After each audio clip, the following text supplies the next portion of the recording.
আসসালামু আলাইকুম রহমতুল্লাহি ওবরাকাতু। আমাদের হযরত মুহাম্মদ সাল্লাল্লাহু আলাইহি ওয়াসাল্লাম, আমাদের প্রিয় নবীজি, আমাদের প্রিয় রাসূল সাল্লাল্লাহু আলাইহি ওয়াসাল্লাম বলছেন যে শ্রমিকের ঘাম শুকানোর আগে তার পারিশ্রমিক দিয়ে দিতে। তো এটা আমার আগে কখনো উপলব্ধি তেমনভাবে হয় নাই, ঠিক আছে। এখন আমি আজকে সকাল থেকে এটা একটু আপনার কোবাইতেছি আর কি।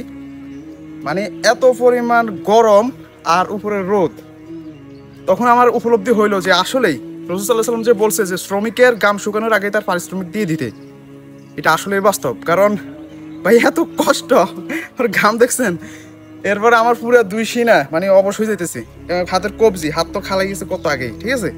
সব কিছু মিলিয়ে এত কষ্ট। তো আপনারা যারা ধরেন শ্রমিকের সঠিক মর্যাদা দিতে পারেন না, তরকারি 1 কেজি যদি বলে যে 60 টাকা, এই মিয়া কিসের 60 টাকা, তরকারি হলো 40 টাকা, 30 টাকা দিবেন, না দিলে জানকা ফুটেন।